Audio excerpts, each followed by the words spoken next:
The following are properties, original work, creations, and ideas of Kelebogile Sehoa.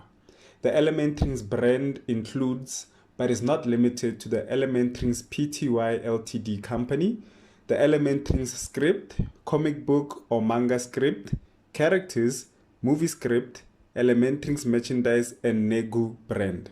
All rights claimed and reserved by Kelebogile Sehoa. Hello and welcome back to ElementRings. We are going to continue from where we left off, but before that, a quick recap. We learned that Botlhale fancies a girl by the name of Mandy and that his parents had agreed to take the family to Manlane Mall the coming Friday. Before I continue with the story, please check out the audios that came before this one. The story is about to encounter a twist that will make you question a lot of things. Now that that's out the way, let's continue with the story. After reprimanding Tisetso, Miss Kasi continued with her admin. The kids were beginning to chatter. It started off softly and increased until they were loud. They really got on Miss Kasi's nerves. "Kids, you are making noise. Speak softly," Miss Kasi said. By this time, it was too late. The noise was full-blown and her plea fell on deaf ears. She banged her hands on the table, which created an equally loud noise, and that made the kids to keep quiet. "It seems all of you have something to say," Miss Kasi said. She continued, "This is what we will do. We all had 4 days worth of experiences. We are going to do unprepared speeches and each of you will tell us about the things that you were busy with these past 4 days. The kids murmured indistinctly. "You can't do that, Miss Kasi. You might be our class teacher, but it isn't your session," said one of the girls. "Ke itumetse. Check your timetable. I have a double session of English with this class, and we are going to do those unprepared speeches," Miss Kasi firmly said. The kids all checked their timetables and realized that their teacher was correct. They were all scared to go first. "Now, who wants to start?" Miss Kasi asked. None of them answered. "It's either one of you volunteers, or I'm going to pick out whoever randomly."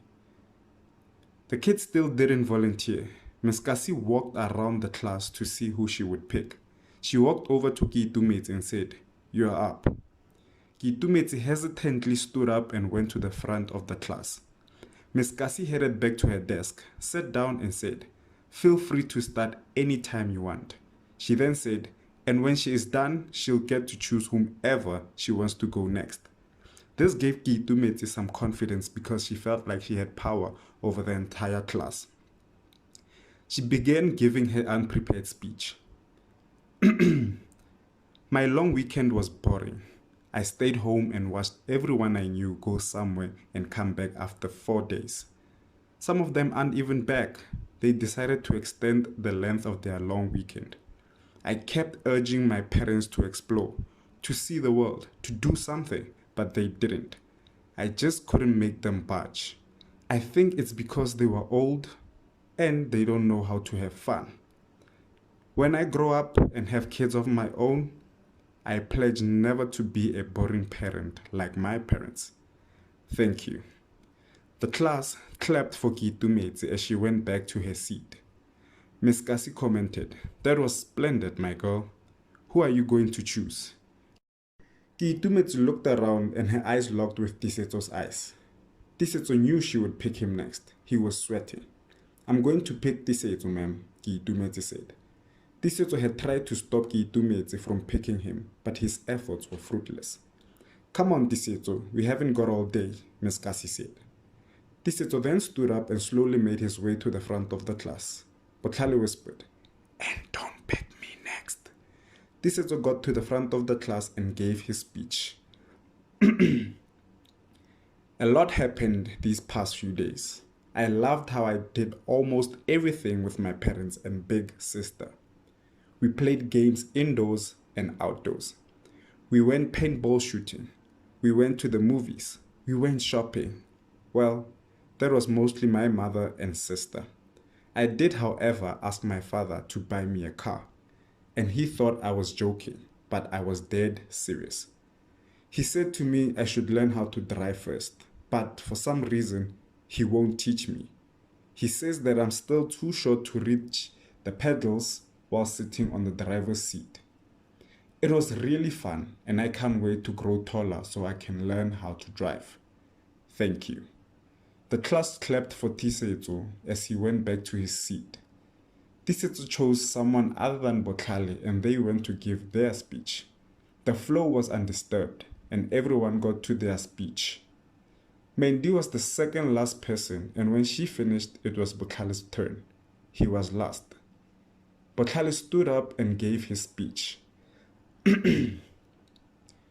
I went to Limpopo, to Botlokwa specifically, in a place called Gapodu.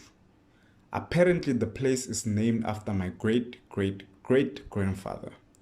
That's where the Pilafellas come from.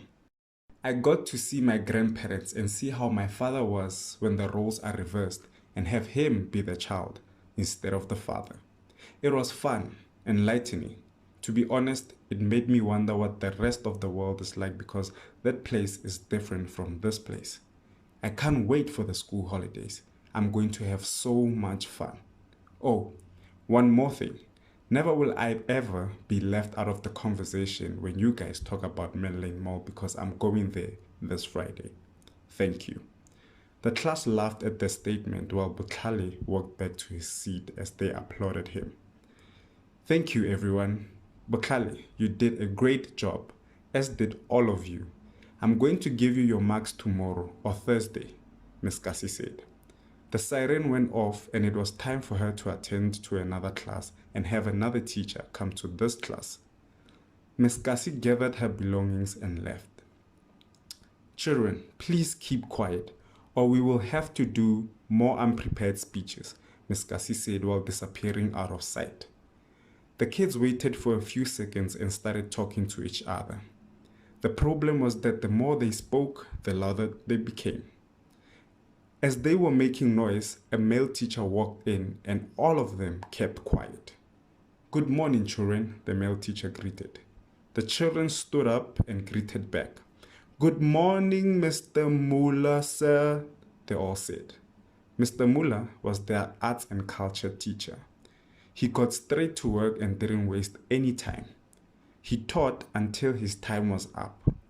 The next teacher came in and they taught until their time was up. This teacher's name was Mr. Baloy and he was their economics teacher. When the siren went off, it was break or recess and the kids went out for some fresh air. Bokhale and Tisetso went to their usual spot. They were unaware they were being followed. All of a sudden, Bokhale gets pushed from behind and falls to the ground. And that's the end of the 5th release. As you all heard, Bokhale's classmates were a loud pack. They even got punished by doing unprepared speeches. The nightmare of most students. Recess came and as Bokhale and Tisetso were walking towards their usual spot, Bokhale got pushed to the ground. I wonder who'd do that to the main character. Some people are just unruly. Turn on your notification bells so you don't miss the next release. Remember, don't be afraid to interact with one another or me in the comment section. That will help improve the overall experience of the story for all of us. Thank you for tuning in. Goodbye.